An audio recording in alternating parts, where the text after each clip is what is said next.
And now moving on to news from Noida. In a chilling case of fatal apathy, 27-year-old Yuvraj Mehta died after his car plunged into an under-construction site in Noida's Sector 150. Now, this under-construction site was full of water and it was about 30 feet deep. The post-mortem report has now revealed that he died from asphyxiation, meaning suffocation, and also mentioned heart failure. As the probe continues, glaring lapses have surfaced. Repeated resident complaints were ignored. No speed breakers, reflectors on the accident-prone stretch, open drains and stagnant water were left unattended. Street lights remained non-functional. That's not all. Two builders have been named in an FIR, which seem to say that they have pending dues of nearly 3,000 crore rupees, which the Noida authority failed to recover. Authorities also failed to install basic safety equipment at the site. Now, records show land was allotted to Lotus Green Builder in 2014 for a sports city project, but was later sold to multiple parties. The CBI and the ED are already probing the case. In a major India Today impact, the Noida authority has issued show-cause notices to officials responsible for traffic works in and around Sector 150. Junior engineer Naveen Kumar of the Noida Traffic Cell has been terminated with immediate effect.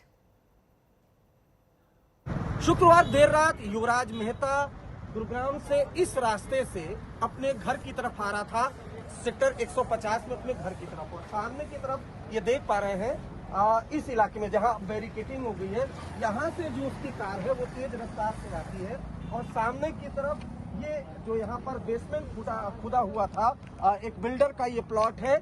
Inquiry यहाँ पर चल रही है और इसी में जो car है युवराज की वो जाकर के गिर जाती है। उसके बाद युवराज मेहता हिम्मत दिखाता है और उसके बाद अपने पिता को कॉल करता है, रेस्क्यू करने के लिए कहता है। पिता स्थानीय प्रशासन को, स्थानीय पुलिस को कॉल करते हैं। पुलिस यहाँ मौके पर आती है तो देखती है कि जो युवराज है वो अपनी कार के ऊपर बैठा हुआ है। चूंकि अंधेरा था, जीरो विजुअलिटी थी, दिल्ली एनसीआर में घना कोहरा बीते कुछ दिनों में बकायदा पड़ रहा था और इस वजह से विजुअलिटी यहाँ पर कम थी। स्थानीय प्रशासन आता है, उसके बाद फायर डिपार्टमेंट को कॉल की जाती है, एसडीआरएफ की टीम को कॉल किया जाता है। लेकिन आरोप ये है कि 3 विभाग के लगभग 80 कर्मचारी यहाँ पर मौजूद थे, किसी ने पानी में उतरने की जहमत नहीं उठाई। आरोप है कि लोगों का कहना था, जो विभाग के कर्मचारी थे, कि पानी काफी ठंडा है, इस वजह से नहीं उतर सकते, अंदर गहरा गड्ढा है, इस वजह से नहीं उतर सकते, सरिया है, इस वजह से नहीं उतर सकते। तो प्रशासन का निकम्मापन इस कदर था कि कोई पानी में नहीं उतरा। उसके बाद एनडीआरएफ की टीम को कॉल किया गया, वो गाजियाबाद से यहाँ पर पहुंची।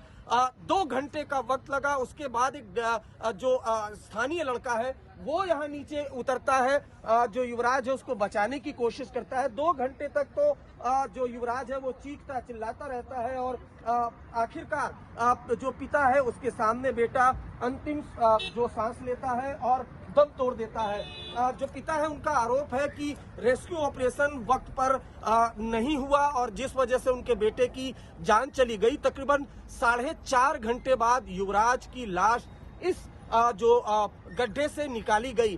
तो सीधे सीधे सिस्टम की नाकामी वो इस पूरे मामले में सामने आ रही है। अब चूंकि ये हादसा हो गया, उसके बाद अगर देखिए तो इस तरह से नोएडा अथॉरिटी ने यहाँ पर बैरिकेडिंग की है। अगर ये पहले बैरिकेडिंग की जाती तो शायद युवराज की जान बच सकती थी। तो इस मामले में जिम्मेदार नोएडा अथॉरिटी भी है, फायर डिपार्टमेंट की टीम भी है, नोएडा पुलिस भी है, उसके अलावा एसडीआरएफ की टीम है। और सोचिए, दिल्ली से सटे नोएडा में अगर कोई आपदा आ जाती है तो क्या हाल होगा। ये बहुत बड़ा गड्ढा नहीं है, काफी ज्यादा जल जमाव यहाँ पर नहीं है। रेस्क्यू ऑपरेशन अगर 3 विभाग की टीमें मिलकर नहीं कर सकती, 2 घंटे के अंदर किसी शख्स की जान नहीं बचा सकती, तो अगर कोई बहुत बड़ा आपदा हो गया तो उससे नोएडा का प्रशासन कैसे निपटेगा, ये अपने आप में एक बड़ा सवाल। बेटे ने फोन किया कि 12 बजे मिडनाइट में कि पापा मैं नाले में गिर गया हूँ,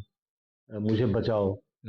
इतना सुनते ही मैं दौड़ पड़ा, जिस हालत में था वैसे ही मैं दौड़ पड़ा उसको बचाने के लिए। तो पुलिस करीब 20 मिनट में पहुंच गई थी स्पॉट पर। तो फायर ब्रिगेड की टीम पहले आई और उन लोगों ने रेस्क्यू के नाम पर बस केवल लिमिटेड ही उपाय यूज किया वहाँ पे। जो हादसा हुआ इट इज इज अनफॉर्चुनेट। मतलब मुझे बस यही लग रहा है कि अगर कुछ भी करके बचा लेना चाहिए था। तब अगर हम इतने ज्यादा लाइक वी आर हेल्पलेस, तब नॉर्मल आदमी हेल्पलेस है, समझ में आता है। पर आपके पास जो आए थे बचाने के लिए, if they also sit and से कि भाई नहीं जा सकते। अब मुझे ये नहीं पता कि ये बोला है कि नहीं, पर अगर ऐसा बोला है कि पानी ठंडा है और हम नहीं जा सकते, तो it is inhuman, I will say. हम तो पिछले 2-2.5 साल से जब भी फॉग होता है यहाँ पे निकलना ही हमें मंजूर नहीं है।